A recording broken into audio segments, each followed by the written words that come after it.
Good evening, everyone. Welcome. Thank you for joining us. Just going to give it a minute or two here. We have a really large group tonight. Let people filter into the webinar. So if you are just joining, welcome. Welcome to Essay Do's and Don'ts. Just going to give it a few minutes here for everyone to get live onto the webinar. Join us, please. Everyone gather round. We can sing. Go ahead, Diane. You start. Sing. All Would you right. guys like us to sing? The last thing I want to do publicly is sing, so we will begin the webinar.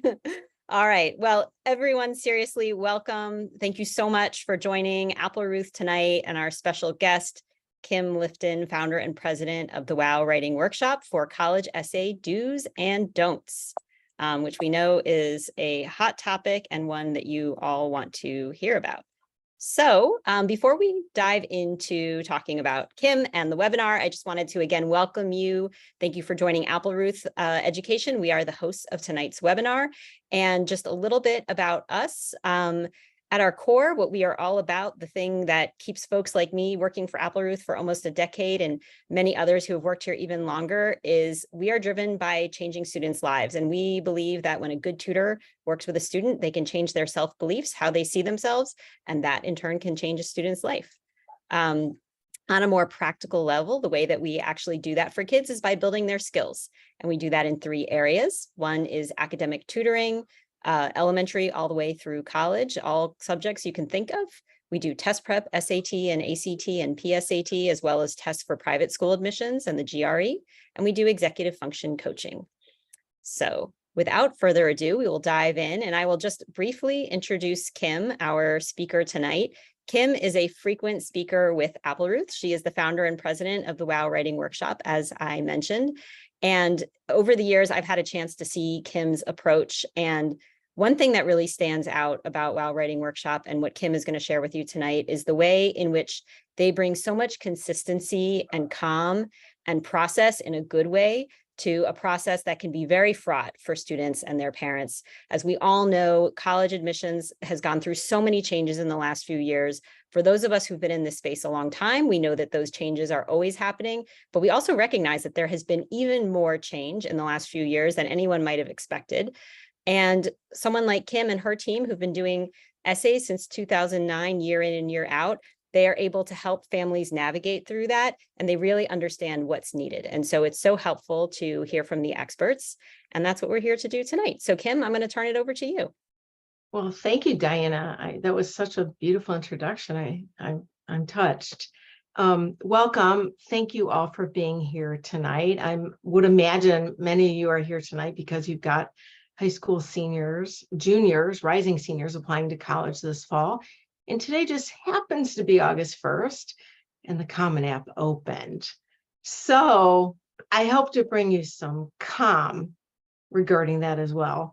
And just to touch a little bit upon what Diana said about all the stuff that's going out there on around you, there is a lot. We had ChatGPT. People talked about the essay going away forever. Now we have the Supreme Court saying no to affirmative action. Now the rumor is the college essay is more important than ever. And somewhere on the back burner, we've got a little discussion in Washington about banning affirmative action. And I believe today or yesterday or recently, there was some legislation actually introduced to start the process. So there's a lot going on. And we call it a big, huge distraction because new prompts, old prompts, it doesn't really matter to your child who's applying to college for the first time, right? Yes. And what I want to do here tonight and through this presentation, and I'll take questions at the end, is I want to help you understand to help you keep your children as calm as you can so they can answer any prompt that's put in front of them in a reflective, meaningful way that showcases the traits and the characteristics that are important to them. And that's always what college admissions people want, no matter what the question, no matter what's going on. And so as adults, if we can keep that focus on the kids applying to college, I think it would be a nicer, calmer world. So let's move on. So tonight, I'm going to do what we always do, and we're all about accurate information because it's a sea of garbage. There's accurate stuff, there's things taken out of context, and it's just really important when you're applying to college to make sure you get accurate information. And we like Ruth a lot. We've been working with them probably since like 2012, 13, because they're also committed to accuracy. And so we like to surround ourselves with people who are like-minded. I'm going to dispel some of the myths, which are the don'ts, share the facts, the do's, give you a little bit of taste of our process at WOW, tell you a little bit about us, and then we'll answer your questions. Okay.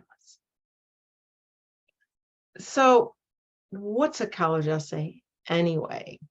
There's a personal statement, which you'll see there's 7 prompts on the Common App. Those are the same. So if you've had other students applying to college, nothing's changed. That's good news if you're nervous about that. There's supplements, all sorts of supplements. And I'll tell you a little bit before we're done tonight about the different types of supplements we're saying, just so that you have some insight into what's ahead of you. So a college essay at its core is all about reflection. And for your child, the message is that you should tell them to tell their story in their words and their voice, only their voice, the words they use every single day to have a conversation. That's it. It's not that complicated. And the supplements, school supplements, answer the question. If colleges want to know something, they will ask. Okay, next slide. So a few of the myths, we'll start with that. Admissions officers don't read applicants' college essays. Well, that just couldn't be further from the truth. They wouldn't ask you to do anything, to write anything, if they weren't going to read them. They don't spend that much time on the essay, but they don't spend that much time on the entire application. But they read them and they like them. In fact, I talk to admissions officers all the time. Every Friday, I reach out to one. And I've been doing this for years. And I ask them questions. And they tell me, they read them. I've never heard anybody say, oh, no, we just push it through. They like them. And in fact, in many cases, it's their favorite part of the job. So we'll go to the next slide and have a little quote. So Erica Sanders, who is the top admissions person at the University of Michigan in Ann Arbor, she says, we read every writing opportunity. We want to put it in the context with what we see academically. We want it to be specific, different, something we can't find out elsewhere on your application. Key word here is something else. All right, let's do the next one. So this myth just bothers me so much. Colleges look for 5 specific traits in college essays. The truth is, colleges do look for certain things in the students they admit to their college. But what they want in a college essay is either an answer to a supplement that they ask, and they'll tell you exactly what they're looking for, or in the Common App essay, they want to know something that's going to put a face on that application, something else about you, focusing on your traits and your characteristics, those things that make you who you are, your child.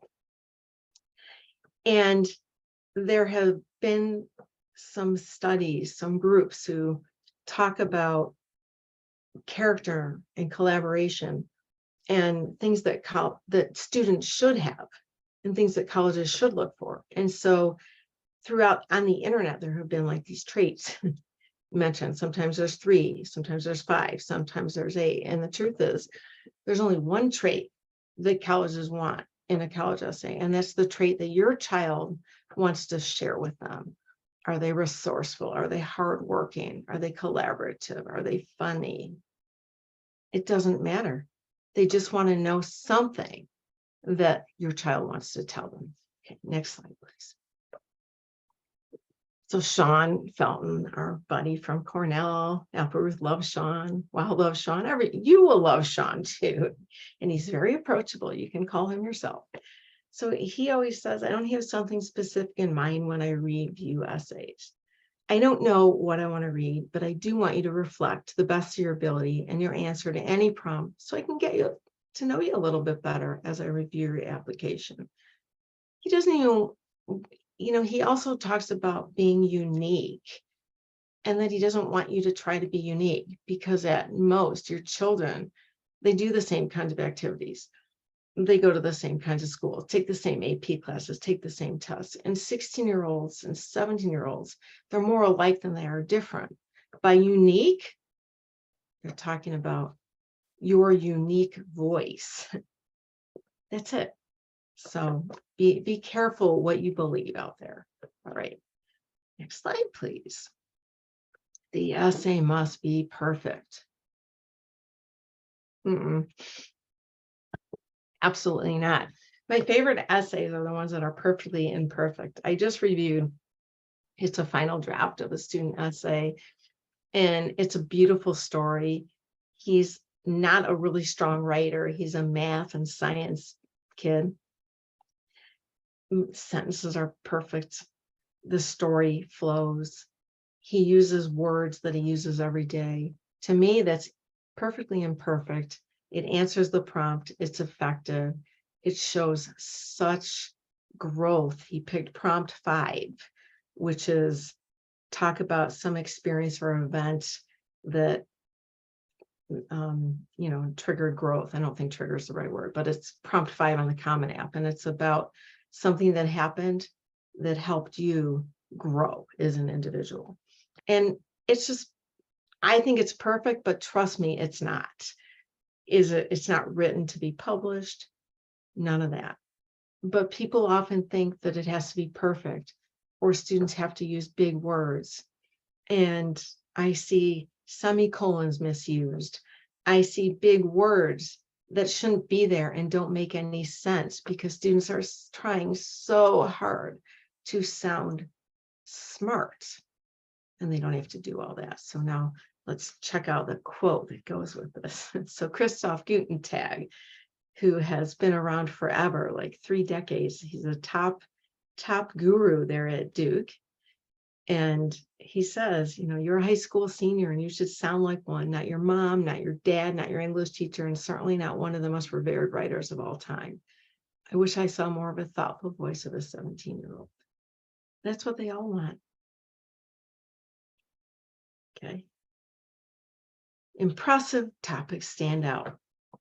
When I ask for questions anywhere, no matter where I am or what I'm doing, I always get asked about topic. What topic should I write about? Is this topic better than something else? And the answer to the question is, your child is impressive, not the topic. And any topic that answers the prompt and shows reflection, focuses on the traits, characteristics that make your child who they are, and is meaningful, there's a mouthful. That's impressive. The topic is secondary. Topic's important, but it's not the thing. Okay, next slide, please. So Calvin Wise, who's a director of recruitments for Johns Hopkins University, says the essay does not have to be about something huge or some life-changing event. Students think they need a monumental experience, but the essay can be about something small, as long as it focuses on the students. All right, next slide. And there are 4 structures for the college essay. Choose one. The best structure for your college essay is the one that emerges from a process of writing and revision. There are no shortcuts. You should ignore any gimmicks. And if anybody tells you there are certain structures and you can pick, it's not going to help write a genuine essay. So at the WOW process, we start with content. We help students develop the content they need before we get to the structure, which is not even into way later in our process. But there's a lot of information on the internet in books where people talk about how to start, how to have a hook, how to structure it, how to outline it, and none of that is going to help. It's really, really gimmicky. And your children will be writing and rewriting their essays for like 6 months, 3-week process. All right, next slide, please. So what do we do here at WOW? I know this doesn't sound sexy, but we're all about process. We make it really, really easy. We help students plan out their essay from A to Z, beginning with understanding the prompt. We'll get to that in a little minute. We give them schedules and we hold them accountable to the deadlines. And once a student misses that first deadline, mom or dad gets an email.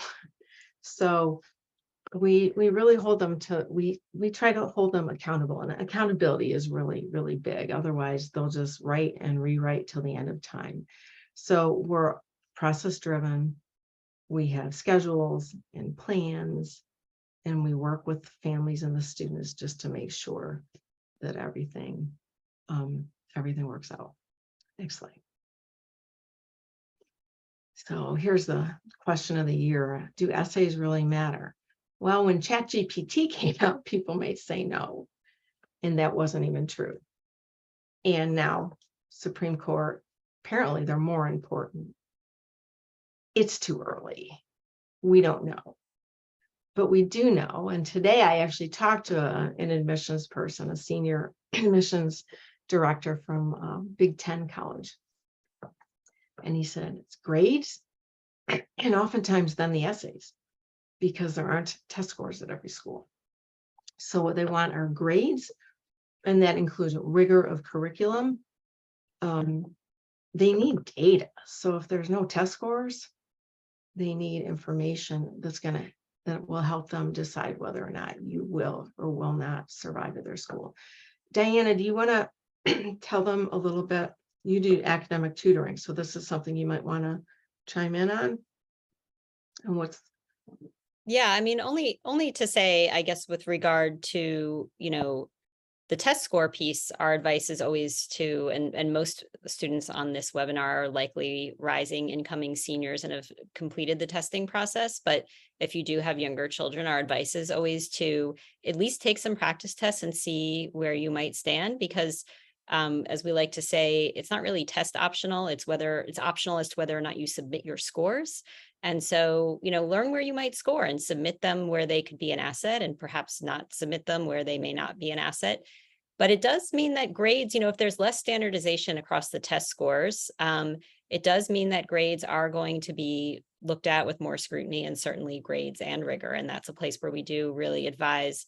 Again, this is not a blanket statement. It has to be right for the student and their particular schedule, but that we do really advise that students do look to opportunities to show their academic strengths. Yeah, that's true. And I'll ask you something else, Diana. They like data. So if you're not going to submit a test score, did you take they should take AP classes, take the hardest class that you can do well in. Right. And right. At the end of the day, and Kim, I know you speak with a lot of admissions officers, but I think at the end of the day, colleges are honestly looking to see, will a student be able to thrive and be successful here academically? So I think you really hit the nail on the head with data, right? They are looking for data to make them feel comfortable that they have accurately assessed that. They want kids to succeed in college and at their college. So, without test scores, they're just looking for, okay, what evidence do we have from the academic record? And high grades and rigorous courses, which AP is a certain known level of rigor, help them identify that.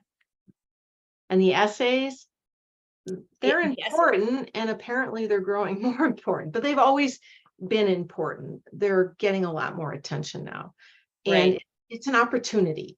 Every time you're asked to do something, like you said, take a test, get good grades, just give every single opportunity that you have your full attention and do a good job on everything. Don't just spend like 4 weeks writing a Common App essay to tell your kids and then just blow off the supplements. Put full effort into it because it's an opportunity and they read them and they can help. They can help. This isn't about will it hurt. They can help, and look at it all as a positive way. That why wouldn't you take an opportunity if you want to go to that school? Your child wants to go to that school that's hard to get into. Take every opportunity you can. And the essay, that's really what it is. It's extra credit. And whether it becomes more, you still have to do it the same. That's what I say. Don't stress them out about it. Just give it all 125%. And you don't have to worry about what they're going to do with it. If it's going to help, if it's not going to help, everything helps. So every opportunity, it's a gift. Take it. That's my. Kim, I think one way to think about it, these three things together on this slide is, a really complete and compelling admissions application is going to address both sides of that admissions officers or admissions committee's brain, right? The sort of rational side and the emotional side. And the rational side is looking for that data, that rigor, but there's also an emotional side. Who is this human being? Are they somebody I'd like to have a conversation with, somebody I'd like to get to know better, somebody who will have a positive impact on their fellow classmates, right? And so that's where that essay piece, there's no test score that can tell you that about an individual. Well, and sometimes these students, they write these essays and they don't even understand. A student will write an essay about helping some kid who couldn't get along with the other kids on the playground kick a ball, and then suddenly he has friends. May not even realize that a college admissions officer might think, oh yeah, we need RAs. They need all kinds of students, and there's no downside at all to showcasing the things that are really positive in a student's life. And students have a lot more going on than people give them credit for. All right, go ahead. This is a schedule. So I said, we're all about process, plan, schedule. And this is a sample schedule. So when we work with students on the very first essay, it's a 4-week process, starting with you register, and then it goes to, proofreading or and we prep for additional essays at that point. So this is just a sample schedule so that you can see we break everything down into bite-sized chunks of instructions so that no student is going to spend 8 hours on a Saturday writing their college essay with us. We make it really easy so that anyone can do it. And I always say this, I can get any student through this process with an essay that is the best that they can do, that shows who they are. So that's just a sample schedule. And this is a little peek into our process. It's small, it's hard to see, but it's 10 steps. And what I want you to see is that the first 6 steps, and I'm going to actually go through some of them in a few minutes. The first 6 steps are all focused on developing content. We don't start with structure. That's pretty backward. And then by the time we get to this, and the students don't write the first draft until step 5. So we do a lot of pre-work. We start with understanding the prompt. We have the students write down everything. They do free writing, but everything takes a short amount of time. So, okay, next slide. So now I'm going to give you a little peek, a little taste of our process. And we've been using the same process. We've tweaked some things, but we've been using the same process since 2012. And we plan on using the exact same process going forward because we're consistent with all the changes out there. We don't have to change it because it works. So as I said, step 1 is understand the prompt. That's the first thing anybody should do before they sit down to write an essay. Not like, what should I write about? How about, what is it you're being asked? Nobody would go to a job interview not knowing something at least the name of the company, but you might not know everything. You're going to have some idea of what you think the job is, right? Why would you start a process without understanding what it is? So we start with step 1, understand the prompt. Step 2 is brainstorm ideas. And we have the students just write down some ideas based on the traits and the characteristics that appeal to them about themselves that they want to share with colleges. Then they meet with a coach and we help them clarify the theme, which is step 3. And a theme, every effective essay has a theme that answers 2 questions: what happened and why does it matter? We'll get more into that in a minute. Then we free write for details. We do a lot of free writing at WOW. So students can write without feeling as if the free writing looks very different sometimes from the drafts. And then we can see what their writing voice sounds like. And when we're working with them and we're doing reviews, we're able to pull out some of the free writing details and make suggestions that they use that style. So it's really it works. And there's a free write before understand the prompt too, just to warm them up. All right, now we're going to get into the process. So understand the prompt. What is the prompt asking? How does the essay fit into the application? We ask 2 questions to students to help them understand the prompt. And we say understand the prompt is twofold. One is the personal statement on the Common App. What is it that they're asking in general? Then we parse the actual prompts. So what we mean by understand the prompt is what are they asking and how does it fit? So they're asking students to reflect on something, on some trait, some characteristic, reflect on an experience, reflect on something you did, reflect on anything. And then how does it fit into the application? So we ask them these 2 questions. What do readers already know about you? Test, we got on your test scores, what classes you took, that you have a job, where you live, your parents are divorced, your parents are married, that kind of, right? And what else do you want them to know? So we ask our students to let us know, what do you want colleges to know?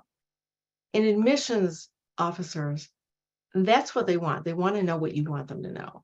It's also a myth to think that they have something in mind. Some of the quotes that I shared with you earlier should specify that they don't have something in mind when they're reading your essay.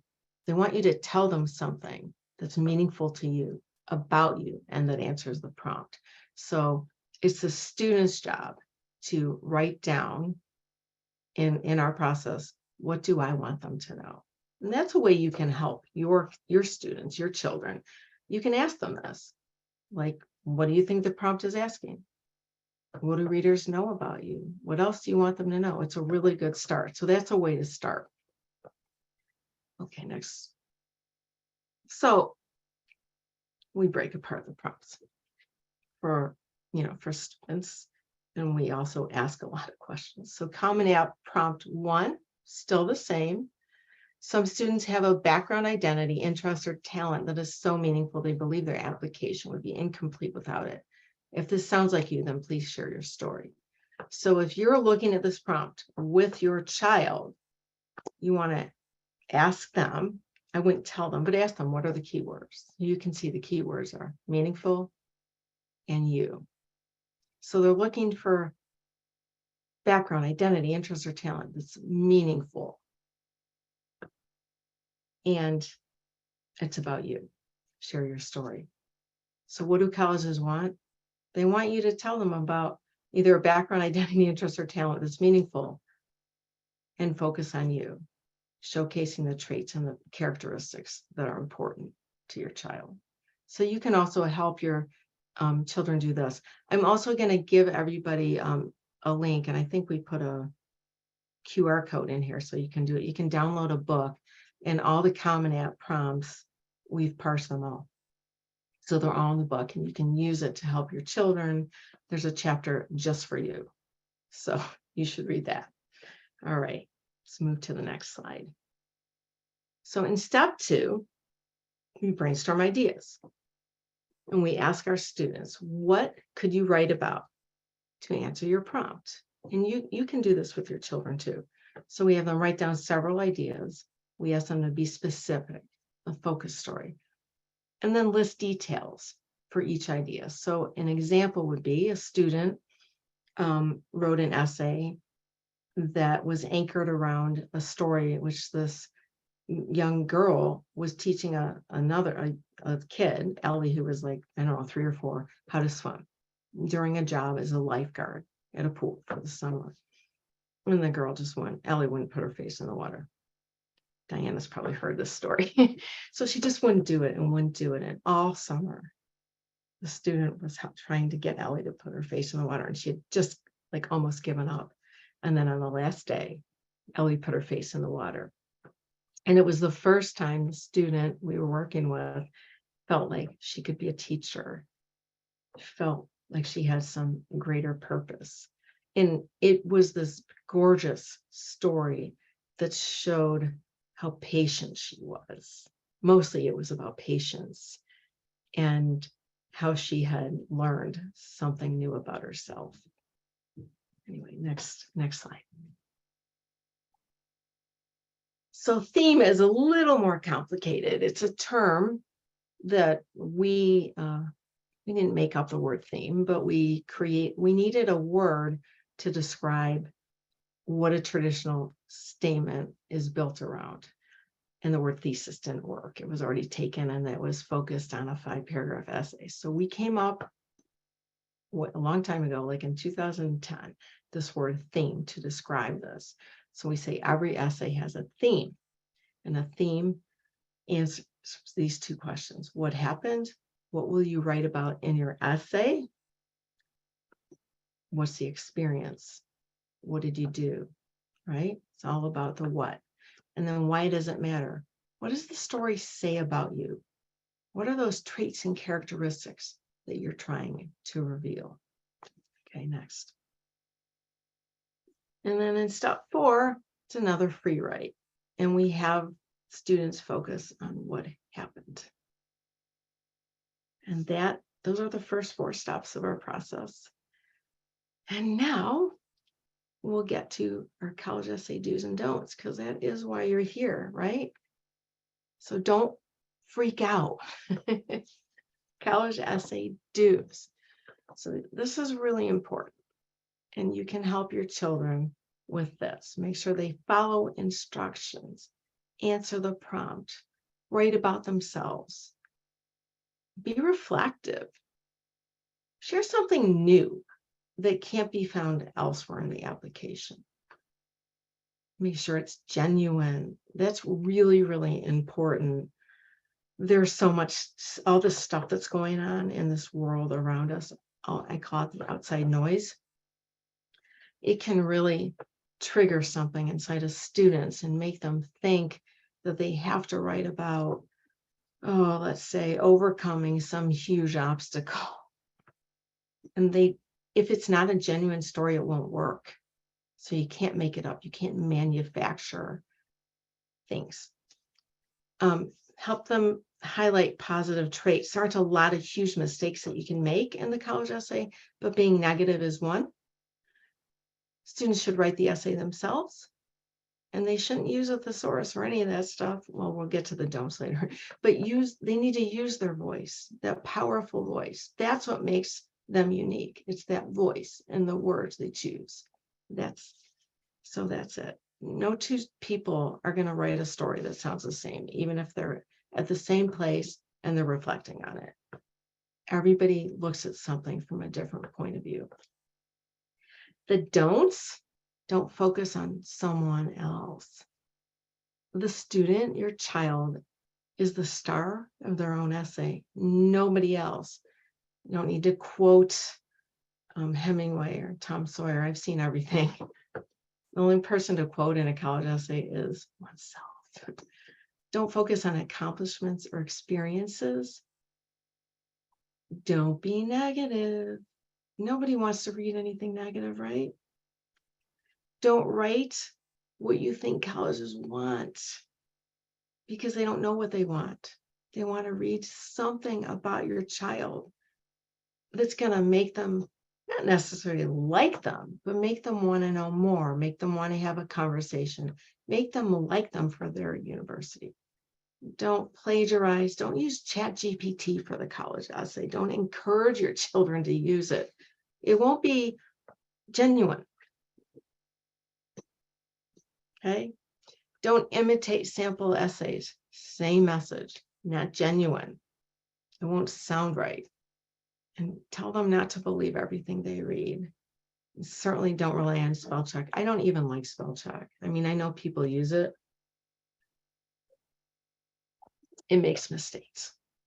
So those are my quick and dirty college essay do's and don'ts. Here's your free gift. It's the book. Oh, my QR code didn't show up, Diana. But it's actually on the next slide. Is this what you're talking about here? awesome. Okay, Yeah. I want you guys to all know that the water slide was intentional, so you'll feel calm. It's also a very calming QR code. So. And just, I'm sure this question will come up anyway, but we will share a recording of this presentation afterwards for everyone who is here or registered and not able to attend live. So this information will be shared out afterwards as well. But please do go ahead and take advantage of this opportunity. A lot of good information in Kim's free offering. So take your QR code, take your phone, take a pic, just stick it on top of it, click it, and you'll have it. And I'm pretty sure I put my email here, but I'm not that hard to find anyway. So anybody who has questions, of course, you can email me, and you want to work with Apple Ruth, you can email me and I'll give you their information too. Yeah, and we're about to transition into Q&A in a moment. While folks are getting the QR code, we're also going to put up a poll that is just some general information if you're looking for assistance on the tutoring side, whether that be test prep or academics tutoring for your student on any of the other topics we discussed. Please complete the poll and we can have one of our program directors reach out to you about that. It's very helpful for us to know who is looking for more help and how we can help. So if everyone take a moment to complete that poll, and then let's see here, move the slides forward. And that is a little bit more about Apple Ruth, like I shared in the beginning, the 3 major ways that we help students, how you can reach one of our advisors or program directors at the phone number there. And I'm going to actually stop sharing so we can just have Kim, we can have you up on the screen here for Q&A. So let's see, what do folks have? Okay. Let's see. I see a theme. Yeah, Kim, you see a theme in these start questions. with that? Yeah. Do you want to Okay. jump in and answer? The first few are very similar, actually. Well, several people wanted to know what I mean by don't focus on experiences. Isn't that what they're looking for? And the answer is no, they're not looking.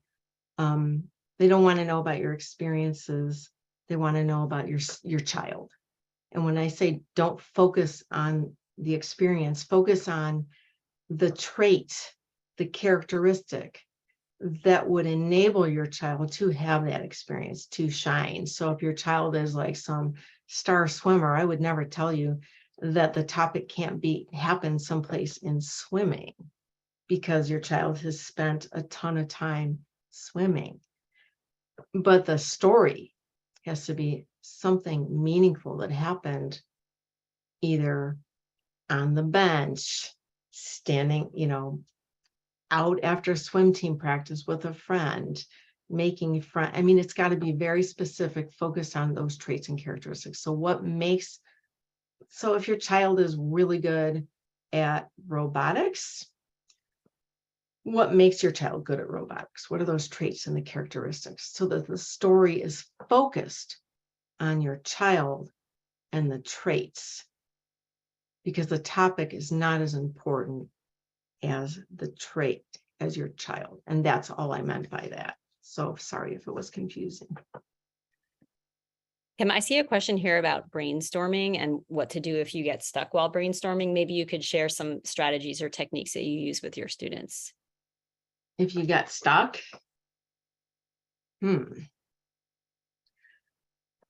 brainstorming stuff. I haven't gotten stuck. So I have to think about this because I know that it's hard for students to brainstorm. It would be very hard to just sit down and brainstorm topics. You have to do pre-work. You have to think. You have to start with step one, understand the prompt. You have to know why you're coming up with ideas. So you have to understand the prompt. And then once you understand what the prompt is asking, you figure out what the traits and the characteristics are that you want to share in your college essays. After that, you look at the prompts. You pick one that's appealing to you. You pick two that you think might be appealing to you. And then if you're hardworking, think about times that showcase you hardworking, very specific moments. If you're resilient, think about a time that you could show resilience. If you learned something that helped you grow and become more resilient from the time you were in 6th grade to the time now when you want to answer prompt 5, which is about that, think about something specific that happened recently. So it all goes back to understanding the prompt, and you can't brainstorm effectively if you don't understand what they're asking and why and what it is that you want them to know about you. And all of your children have a lot of activities. You can ask them about that. So ask why questions. If you're helping your child brainstorm, ask why questions. And if they get stuck, why? Tell me more about that. Why? Tell me more about that. Look, I've had students with that blank stare who say, I don't know, I don't know, I don't know. I just keep asking. If I'm in a room with them, I'm usually on Zoom. I don't sit in rooms anymore. I look around, these kids have their whole bedroom in focus. Look on the wall. One time I had a student with no ideas, had a whole list, but the lists aren't always going to work. But if you know what they want to show colleges, if they know what colleges know and what else they want them to know, you just start asking questions, and it's a conversation, and you have to listen to the answer and just keep asking, why? Tell me more. Why? Tell me more. And be very careful not to tell the student what to write, ever. It's not genuine if it doesn't come from them. So Kim, what you're saying is this is parents' turn to like turn the tables and be the toddler and just keep asking the question again, why, tell me more. I don't recommend that parents do brainstorming with their children, but I can't tell you can't. So if you're going to, definitely, like, you've got to, it's a conversation. And what parents can do is you can help your kids reflect, which is going to help them immensely come up with topics to answer the questions with, so that they can come up with something that will answer it in a reflective way, and a story that's focused and meaningful and answers the prompt. So you teach them how to reflect, and that's not a one-time conversation, and it's got to be natural. See, it's all got to be natural, and the person who's talking to the student has to be curious. It won't work if it's stilted. It won't work. Your children, what makes them tick. So let's say little Joey is just really sweet. He's like the jock, and everybody loves Joey, and he appears tough. But see, every Monday, Joey goes next door and takes the garbage out for the little old lady whose husband died. And she doesn't even know it's him. He just does it for her because the garage is open and he just does it, right? That if that's your son, that about your son. So instead of badgering our children and making sure they do the chores or empty the dishwasher or make their bed, talk to them about the things you like about them. Ask them what they like. about themselves. Ask them to give you 3 words that describe themselves. You can tell them what your 3 words are. And I'm just giving you, there's a lot of stuff, and there's more about this in my book, but you have to start with that conversation. And don't tell them what story is best. I hear that a lot when I talk to parents. Oh yeah, my child did this. That would make a great college essay. And my answer is always, maybe, maybe not. Did your child say they want to write that? So it's so hard because you love them so much. But whereas the college essay is concerned, you have to love them enough to walk away where you can be effective. But you can be really effective helping them learn how to reflect. A conversation in the car, driving to school, to the sporting event, prom, wherever it is you're going, or at the dinner table if you actually are lucky enough to be home at the same time and eat dinner together. So there are times, and students, they love talking about themselves. It'll do wonders for your relationships with teens who don't want to talk. Okay. Kim, if I can just underscore something you're saying, just because I've had the benefit of reading your work and hearing you give these presentations, is just to underscore what Kim keeps saying about reflection and the college essay being an opportunity to reflect and then have that show in the students' writing. I think that also goes back to the original question about why not experiences and accomplishments. And it's not that, you can't include them, but it's not about those. It's about what reflection is the student showing about those experiences or accomplishments. What did they take away from it? If it's just a retelling of the time your team won the state soccer championship or the science award that you won without reflection, then it doesn't do anything beyond what was already written in the application. Right. It doesn't show anything about the person as a person. Right. You could just write about your experience, but what's it going to show? So it's not, your essay shouldn't be about the experience. If you want to, if we want to focus on the word experience, it's a reflection on that experience. So I think that'll clarify it a little bit. Yeah. Yeah. Thank you, Kim. Okay.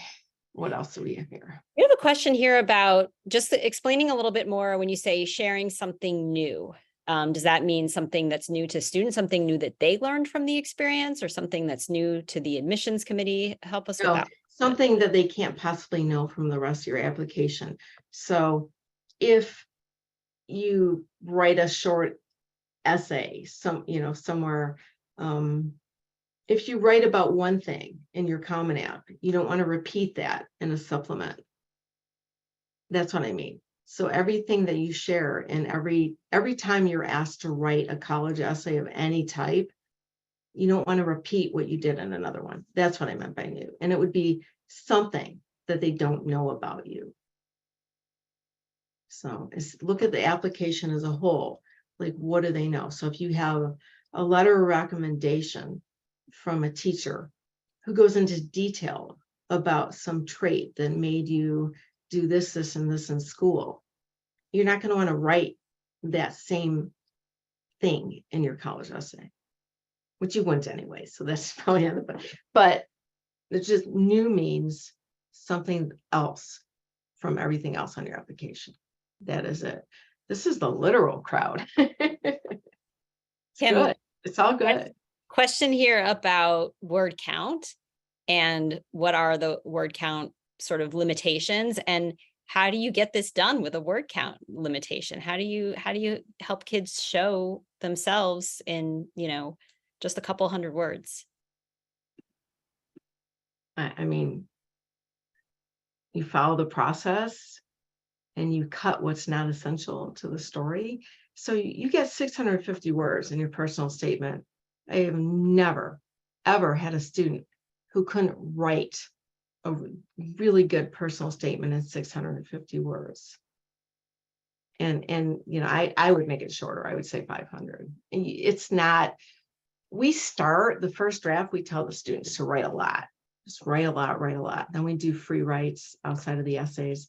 And then the second draft, we ask them to get it to the word count.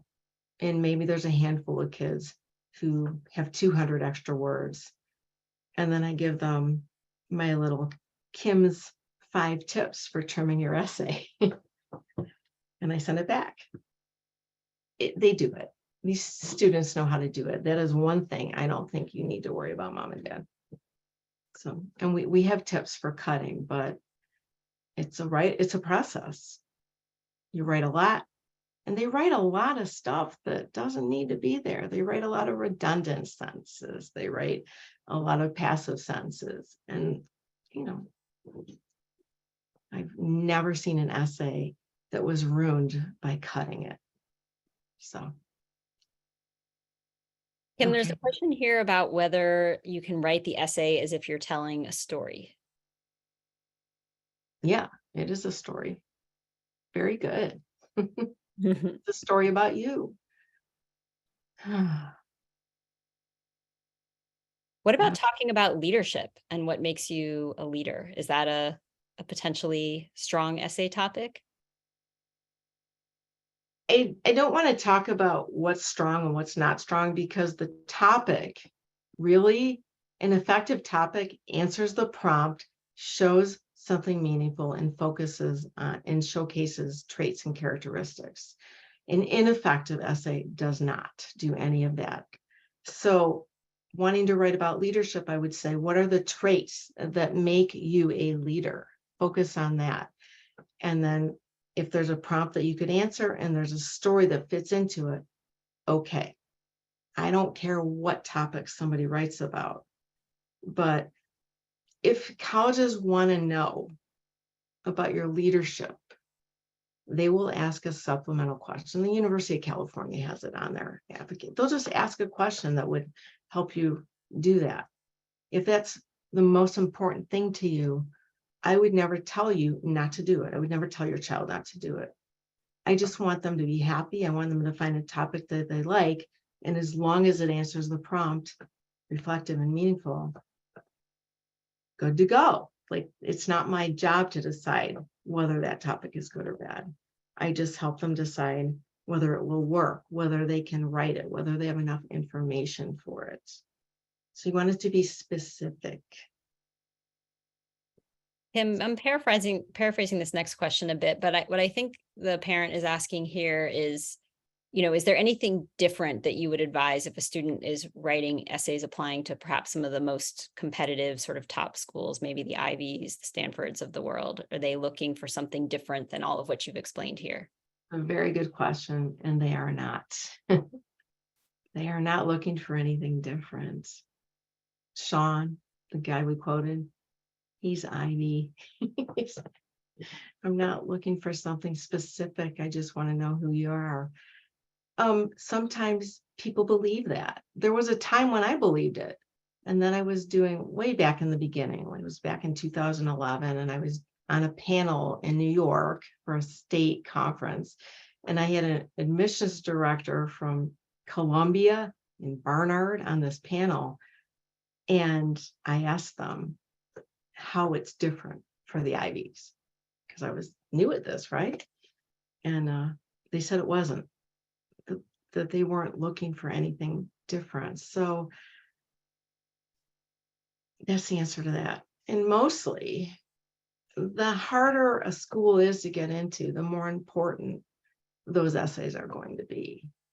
And a lot, what you're going to see when your children open up that application and start applying and looking at supplements, you're going to see a whole range of supplements. You're going to see some redundant supplements, and some of it is confusing.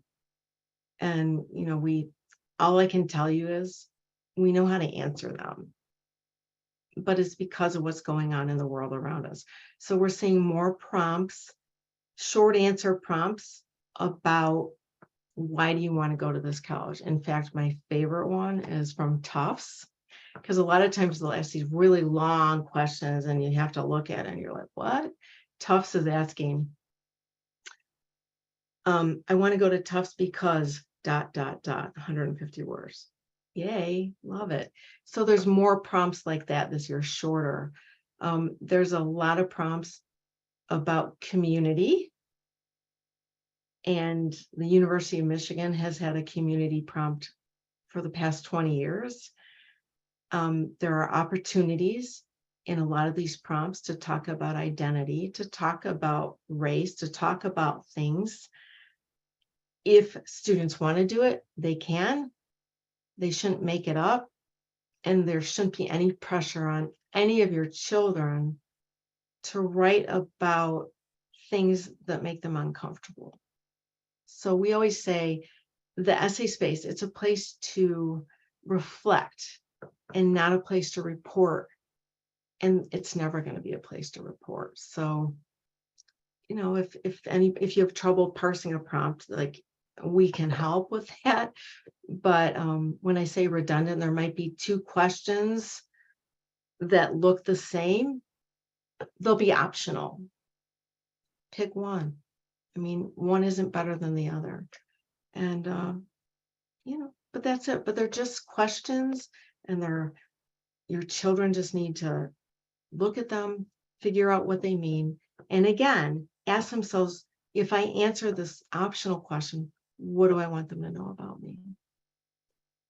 Kim, we're almost out of time. I'm going to finish with two questions. And I'll do the first, which I think is a bit more complicated than the last, which is more straightforward. So someone is asking, what about, you know, a question where the student themselves is still figuring out how they feel about it? Maybe there are questions around gender identity. Maybe they come from a mixed race background. Is that something where students could express that in the writing process for college? Well, they should express it and they should write about it. But if they're still working through it, it's probably not a good thing to include. As we say, it's not a place to report, it's a place to reflect. And if you, it won't work. It could be too soon. You have to have already had some reflection on it. You have to have time, and it might be too soon. Sometimes, you know, students experience some really horrible things, a death of a friend, a suicide, and they want to write about it in their college essay because they're so sad. But you have to think about, what are you sharing with colleges about you? My friend died. That's the what. And the why is, I am sad. What are they going to learn about you? So the question for your child is, what is this going to show colleges about you?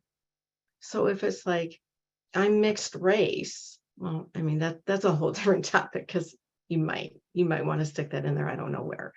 But there are plenty of opportunities in the application to share anything that you want to share, as long as it's genuine. But if you're not sure about something, if you want to tell a coming out story, what is the message? So this happened and I'm gay. What are you telling colleges and why? And what are they going to do with it? You're not telling them anything about you. You're telling them something about you. You're not giving any insight. So if you came out to your grandmother because it was so scary to tell your mother, and then grandma helped you talk to mom, that shows something. That shows maturity. That shows a lot of things. That's a story. But you don't want to report things. And remember too, colleges can't use it, they can't even share information about health issues. I mean, there's stuff they legally can't all use in different states. So you just have to be, you don't have to tell them about, people sometimes think my child has diabetes and they're so strong and so amazing, and they need to tell them. If the student wants colleges to know how I don't know, how hardworking they are and how they've overcome something through a story that they've already processed, it's fine. But if they haven't processed it, this isn't the place. That's my long answer to the long question. So the short and more straightforward question, and there are so many good questions here. So I will encourage people, we will send the recording within the next 48 hours. We will include the link to Kim's website and the book information. And so you can continue to follow up and be in touch and get the great information from her, because there are just so many good questions. But I will close with a simple one, which is, when should students start this process? August 1st. But important. Now, if you are a rising senior, correct, Kim? I mean, it's time. I mean, in July, I would have said soon. You can start now. but it's time. It's not too late, but it takes, some in Atlanta, you're going back to school, and a lot of people here are from Atlanta, I'm assuming, and school starts in a couple weeks. Your child isn't going to be done in 2 weeks. So it's okay, but it's time to get started. And keep in mind, this stuff isn't due till November 1st. And with a really simple process that isn't requiring students to write for 8 hours every single day of their lives, they can get it done before that. So it's good to get one done, at least in the summer. So get working now. All right. Well, we will let everyone hop off and get to work, but I think everybody has a much better set of guideposts after tonight. So thank you everyone for attending. Thank you for being part of this. And we look forward to sharing more information so that everyone can continue to have support along the way. Thanks for being here tonight, Kim. Oh, you're welcome. Thanks for having me. Great questions. Your kids are going to do great. Trust yourself. That's what we end with. Trust, tell your children, trust yourself. All right. All right. Good night, everyone. Bye.